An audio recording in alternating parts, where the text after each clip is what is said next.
Hi everyone, my name is Aaron and welcome back to my channel. Well, today's video is time sensitive, and that's because this week we saw more shady behavior and self-dealing from Clearwater Mayor Frank Hibbard. There's going to be a city council meeting on Thursday, June 16th that relates to a subject that for those of you Clearwater citizens who watch this channel and care about such things, you might want an opportunity to make your voice heard in advance of the city council meeting. So that's why I'm putting this video up today. There is a streak of corruption and self-dealing that exists within Clearwater's political establishment. And right at the core of that establishment is Frank Hibbard and those who exist in his orbit. And someone might say, yeah, no shit. Corruption and self-dealing are not unique to Clearwater. That happens any place that power gets consolidated in the hands of a few. And it's probably happening in every city in America to some degree or another. And my response to that would be, I don't live in every city in America. I live in Clearwater. So that's why I'm talking about Clearwater. I'm defining corruption as holding a position of public trust, such as elected office. And from that position of trust, looking out for you and your friends first. I'm talking about, as a politician, putting your finger on the scale to steer decisions in a direction that will benefit those closest to you the most. And specifically as it applies to Clearwater, I'm talking about behavior that is designed to allow Scientology to forward its agenda of taking over Clearwater. Defining corruption in any of these ways, Frank Hibbard and his close circle of friends are rife with such corruption. And we've seen two instances of it this month, and that's what this video is about. The first instance that we saw of this month, or I should say within the last 4 weeks, had to do with a contract to manage the new large amphitheater being constructed in downtown Clearwater. This amphitheater is being constructed as part of a new large redevelopment project called Imagine Clearwater. Imagine Clearwater is, in reality, Clearwater's last chance to save downtown Clearwater from Scientology. Now, you'll never hear any members of Clearwater's political establishment describe Imagine Clearwater that way, because so many members of Clearwater's political establishment profit very nicely off of selling Clearwater to Scientology. I'm talking about people like Mary Repper, Katie Cole, Brian Aungst Jr., Ed Armstrong, Joe Burdett, Ed Hooper, and Wally Pope, just to name a handful. Everyone I just named is a non-Scientologist who lines their pockets with Scientology's money to help Scientology take over Clearwater. These are all big names in Clearwater's political establishment, and they are all friends of Mayor Frank Hibbard. Some might think the reason Clearwater's leadership doesn't do more about Scientology is because they just don't know any better or they don't know what to do, and that's not true. They do know better, and they do know what to do. The reason Clearwater's leadership keeps their mouths shut, looks weak, tend to sound like apologists, is because so many of their friends are on Scientology's payroll. It is exactly that kind of complicity from Clearwater City Council members that needs to be called out publicly. They need to be held accountable for it. All right, so back to the amphitheater. A giant amphitheater is being built in downtown Clearwater, and someone needs to be given the contract to manage this facility.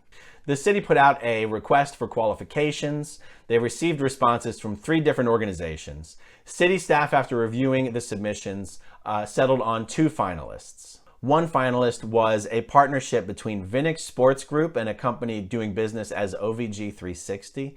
Vinik Sports Group is headed by, I believe it's Jeff Vinik, who is owner of the Tampa Bay Lightning, part owner of the Boston Red Sox, I believe, owns Amalie Arena. VSG, Vinik Sports Group, obviously a very well-capitalized group with a lot of experience managing an entertainment venue and a concert venue. The other finalist was Ruth Eckerd Hall.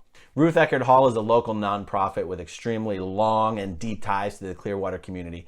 They run Ruth Eckerd Hall, and they also run the Capitol Theater in downtown Clearwater, and I think there is another venue that they run. Oh, and just one other small unrelated detail. Mayor Frank Hibbard just happens to be chairman of the board of Ruth Eckerd Hall, or at least he had been for 8 years until 2020 when he had to step down only because he was running for mayor of Clearwater. I'm sure it's just a small unrelated detail. Oh, and oh, by the way, the only reason the amphitheater is even being constructed is because Ruth Eckerd Hall very aggressively lobbied the city of Clearwater to build the amphitheater when Frank Hibbard was still chairman of the board. Now, for the record, I am completely in favor of the development of the amphitheater. I am in favor of building absolutely anything in downtown Clearwater that will bring non-Scientologists back to the downtown core. The only chance downtown Clearwater has to outdevelop, squeeze, dilute the presence of Scientology in downtown Clearwater is to build as much as possible, as high as possible, build as many attractions as possible. So I'm totally in favor of it. Building the amphitheater itself is a separate issue than handing Ruth Eckerd Hall the contract to manage the amphitheater. So a committee of city staff reviewed the proposals from OVG and Ruth Eckerd Hall, graded them, scored them, whatever they do. And the city's official recommendation to the city council was to select OVG to manage the facility and not to select Ruth Eckerd Hall. And even though the recommendation was just that, it's a recommendation, the final say for things like this, the final say lies with the city council. And even though it was just a recommendation, Frank Hibbard was livid. Because Frank already knew what he wanted to do at the vote. If the city staff had recommended that Ruth Eckerd Hall be selected, Frank could just say he was relying on the expert advice and recommendation from highly qualified city staff. But Frank Hibbard didn't get the air cover that he wanted. So behind the scenes, he was expressing his wrath to the city staff. Here's a clip of the city manager defending himself and his staff against various accusations. I do feel as though at this point I have got to defend city staff. There have been some who have made allegations as if there was that I put the thumb on the scale, which is absolutely categorically not true. There have been emails that have been sent to staff as if they were supporting OVG, which I think is unfortunate and frankly not something that city staff should have to endure. This was not a personal decision against anyone. This was a decision by city staff, the way we've done it 100 or 1,000 times in the past, to make a recommendation to the city council.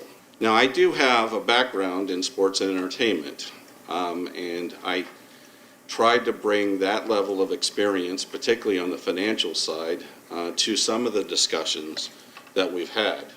But as I said in the beginning, no one received any pressure from me or from anyone else to make a decision one way or the other. So the meeting goes on for quite a while, and when the council members are making their comments, here you can see Frank Hibbard actually seeming to threaten Councilmember Mark Bunker when Mark mentions that some have been concerned about a possible conflict of interest on the mayor's part.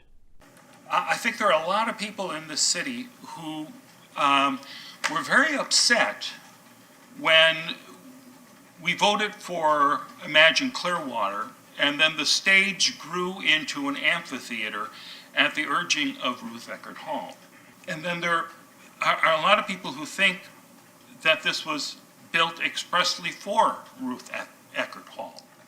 And I don't think we should, ignore the outside eyes of Mr. Jennings, and meaning no disrespect, you having been a former board member of Ruth Eckerd Hall, I think also adds to people's concerns and suspicions. Here's something that's not. Councilmember Bunker. Be very careful. I mean it. Do I have to recuse myself from this vote, Mr. Margolis? You do not have a conflict of interest as defined in Florida law. Thank you.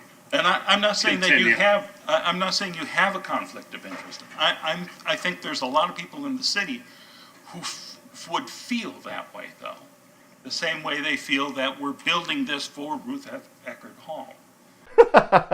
The city attorney there says Mayor Hibbard does not have any conflict as defined by Florida law. Yeah, not as defined by Florida law, just as defined by any normal semblance of common sense. So the meeting goes on, much is discussed. Mayor Hibbard and council members David Albritton and Lena Teixeira all choose to ignore the city's advice, and the council votes 3-2 to award the contract to Ruth Eckerd Hall. Council members Kathleen Beckman and Mark Bunker both voted for OVG. Frank, David, and Lena are the three establishment members of the council. David and Lena's role on the council is to do exactly what Frank Hibbard tells them to do.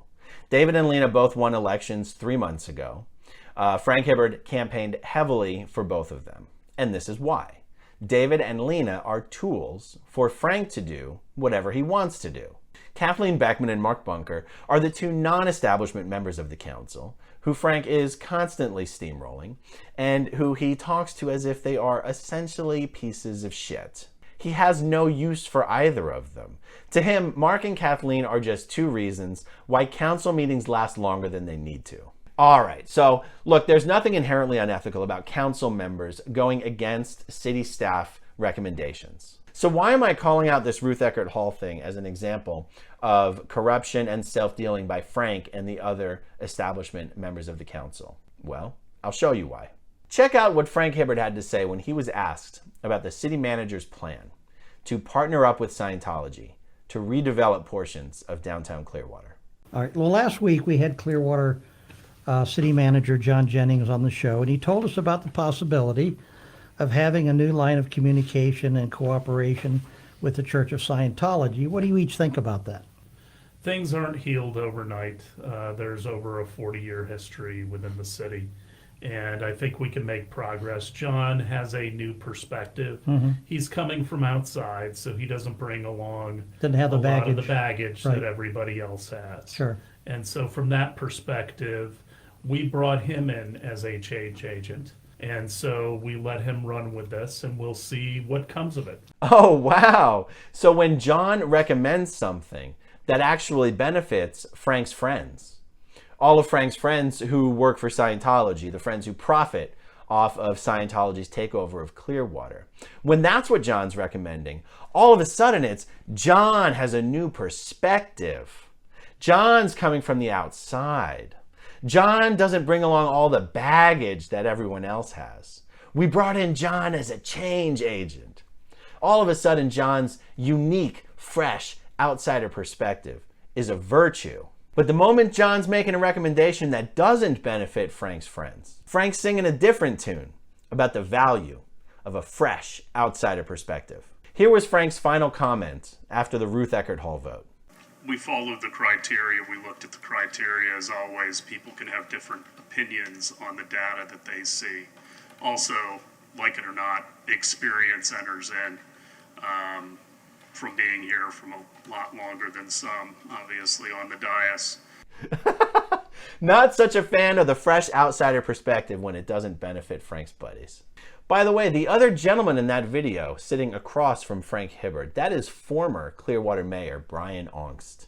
Brian's son, Brian Aungst Jr., is one of the people I mentioned earlier who profits off of Scientology's takeover of downtown. Brian Jr. represents Moises Agami and Valor Capital in all of their real estate deals. Moises Agami and the Agami family as a whole are wealthy Scientologists from Mexico.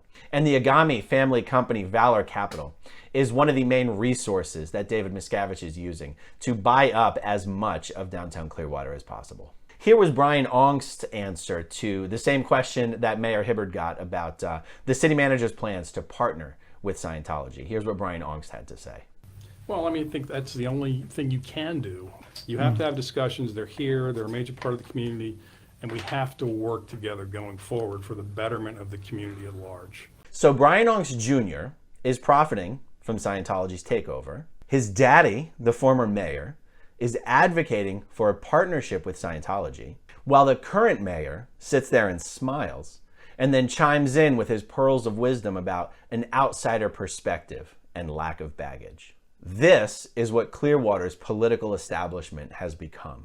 If Gabe Cesaris was still alive today and could see what these clowns have become, he would spit on each and every one of them. All right, back to the corruption. So the Ruth Eckerd Hall incident, that was 3 weeks ago. That was the first incident. Let's jump to the second incident. Last week, proposals were submitted by 3 developers in response to a request for proposal that the city sent out to develop 2 large waterfront parcels owned by the city in downtown Clearwater. Both of these parcels sit right on the edge of the large Imagine Clearwater project that the amphitheater is a part of. The Imagine Clearwater project and the development of these waterfront parcels is easily the biggest thing that has happened or will happen in Clearwater for generations. When the city sent out the request for proposals for these two lots, the RFPs, Frank Hibbard pushed for and got approved an accelerated 30-day window to submit proposals for these projects. A 30-day RFP window for such massive, important, and expensive projects is absolutely ridiculous. Frank succeeded in getting the other council members to approve this incredibly short window, but let there be no question. It was Frank who was pushing for the accelerated window. The other council members were just following his lead. If Frank had said it was prudent to take it slow, or not slow, just to execute the normal 90-day window and try to get the RFP as broadly and deeply distributed as possible, try to get as many proposals as possible. If that were Frank's position, the council members would have gone along with that as well. Now, while Frank Hibbard was pushing to get the other council members to vote with him to approve this unbelievably short time frame for the RFP, here's what Frank Hibbard didn't say. Hey guys, listen, there's this firm in New York, and it just so happens that 3 of my friends who live here in Clearwater, well, they're doing a deal with this firm in New York. And the reason I'm not concerned about this really small 30-day window is because, well, I've already been to New York and I met with this firm and I love these guys and I'm prepared to hand them the contract right now. And just like I'd really appreciate it if you would pretend that, you know, me being chairman of the board of Ruth Eckerd Hall has absolutely nothing to do with me awarding them a contract. I would really appreciate it if you guys would also pretend that the fact that my friends happen to be working with this firm really has nothing to do with why I'm really gunning to award them a contract as well. Nope, Frank didn't mention any of that.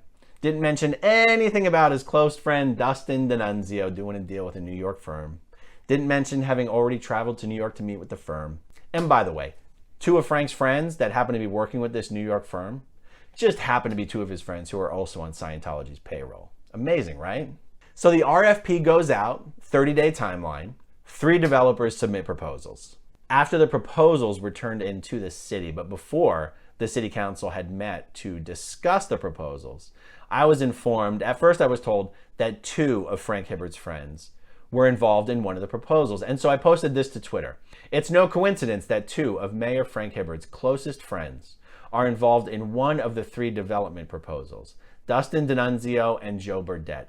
Any bets on which proposal Mayor Hibbard will be voting for? So at this point, obviously I'm just trolling Frank there. I don't know who's gonna vote for. All I know at the time that I put up that tweet is that I have by that time seen Frank defer to the city manager when it benefits his friends and override the city manager when it doesn't benefit his friends. The developer the mayor's friends are associated with is called the Gotham Organization.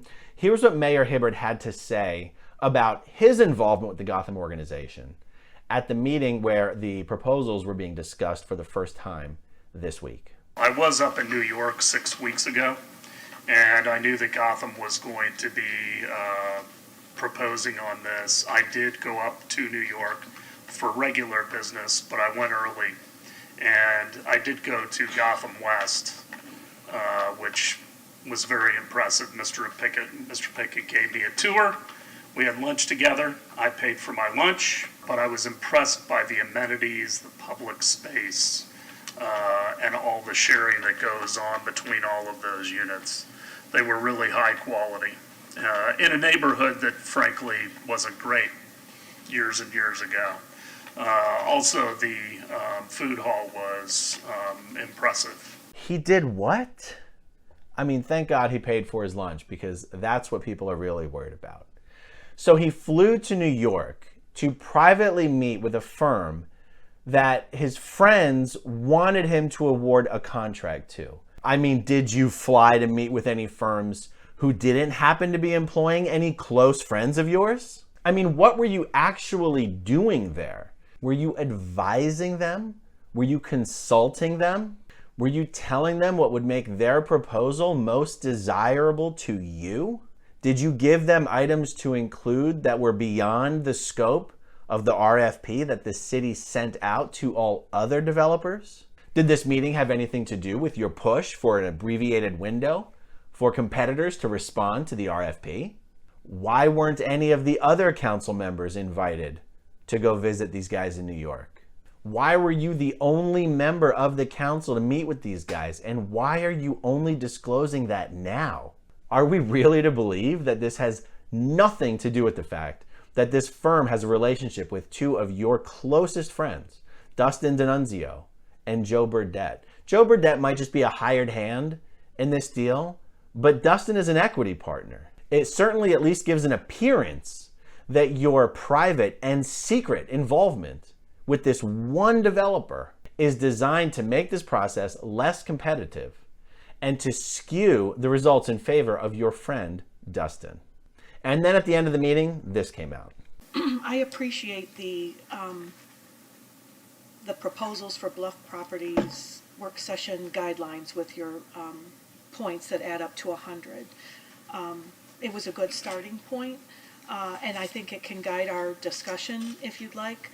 But I think we need to, spend some time. If we're going to refer to these things, I think we need to spend a few minutes talking about what's underneath each descriptor so that we have a common understanding of what deal structure means. I mean, I know you've got some of it, but I have some questions about where I'm putting some of the things I'm considering here under these. So can we? Certainly. I just gave this as a guideline. I know. I needed something for myself to compare apples to apples. I did a And I also spreadsheet said too. in my email, which probably made Mr. Margolis cringe a little bit that I sent it out to the council, but I said we could not discuss it via email. It was just something I was using as a template. We may not all agree on the different points for different categories, Right. but I thought they were the major areas that we should be looking at to make a decision. Oh my God. Frank Hibbard created his own personal scoring system for their proposals and then sent it out to all the other council members. I mean, come on. Is there any way that Mayor Hibbard's scoring system weights items in a particular way so that Mayor Hibbard's favorite proposal has the highest score? There's a reason why the city attorney would cringe at the mayor doing such a thing, because doing such a thing is very legally questionable. It is potentially making the process less competitive by putting together a scoring process based on your own personal preferences, which is fine if you're doing it for yourself. It's not fine if you're sending it out to all the other council members as a starting point or a framework. So later in the meeting, from comments made by Frank Hibbard, David Albritton, and Mark Bunker, it's evident from comments all three of them made that as of the meeting, those three have already expressed a desire to vote and approve the Gotham project. Lena, Teixeira, and Kathleen Beckman have withheld any comment on the subject for now. And let me say that it is absolutely possible that the Gotham project really is the best project. There's actually nothing I'm saying in this video, nothing I have said, nothing I will say, that even implies that I have a reason to believe the Gotham project isn't the best project. For what it's worth, the committee of city staff members who were assigned to review the proposals and grade them and do whatever they do, they were apparently unanimous in their recommendation to the council this time that Gotham was the project they were recommending the council approve. I'm not claiming that I believe it would be an ethical problem for the council to approve the Gotham project. The ethical problem is Frank Hibbard's efforts, or his apparent efforts, to make the process less competitive, to favor his friend Dustin D'Annunzio. You make the process less competitive when you, as one of the decision makers, seem to be consulting or advising one of the participants. You make the process less competitive when you, as a decision maker, push to reduce the window of time that competitors have to submit competing proposals, while at the same time you seem to be consulting or advising one of the participants, which, by the way, just happens to be working with one of your closest friends. You make the process less competitive when you put together a framework for grading the proposals based on your own personal preferences, and then send it out to all the other council members to use as a framework. This is, at the very least, an appearance of impropriety. And that, ladies and gentlemen, is Frank Hibbard for you.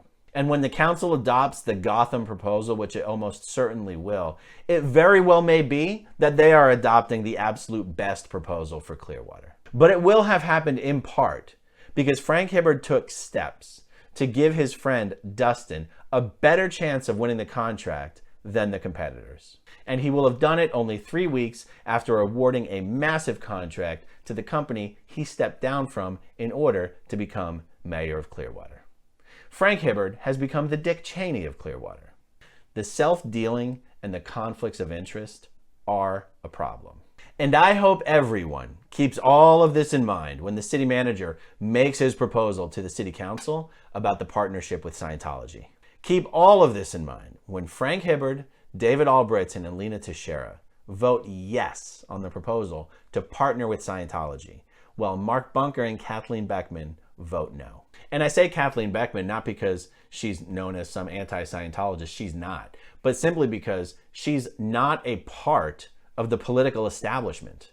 She's not part of the group that has been compromised by Scientology's money. Frank's friends don't like Kathleen, and she doesn't like them. And any reasonable person who hasn't been compromised by Scientology's money would vote no on a partnership with Scientology. And that is why I predict Kathleen Beckman will join Mark Bunker in voting no on that proposal. There's one final thing I should mention about this development deal, because the story doesn't end when the council votes. The citizens of Clearwater have to actually vote yes on this development deal in order for it to occur. But the only thing that would keep citizens from voting yes is a concern that Scientology is somehow involved with the project, or a concern that Scientology would end up being the only one who would benefit from the project. So the thing is, there's really been a strategic mistake here. The strategic mistake here is that the people involved in the Gotham project, if they wanted to make sure their chances of passing referendum were as high as possible, they should have been advised to steer clear of any hired gun professionals who are also known to work for Scientology. Joe Burdett and Katie Cole are broadly known to be hired guns working for Scientology. That is not going to help the Gotham group.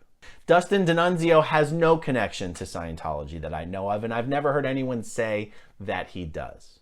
And if the Gotham City project really is the best project, then I, as much as anybody else, want to make sure it passes referendum.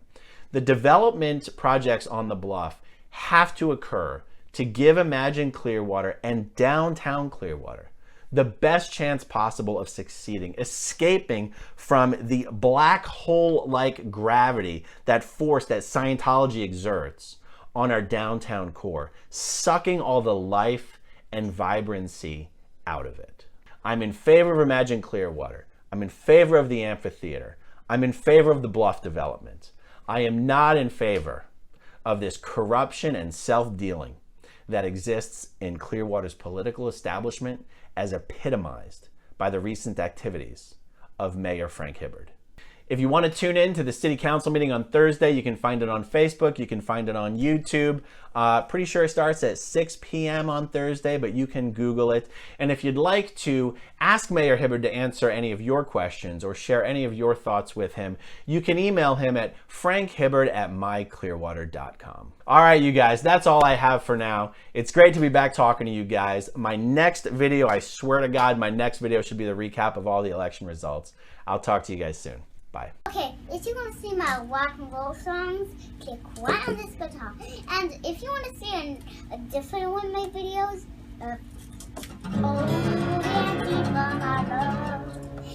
then you could click right inside here. If you have subscribed or not, subscribe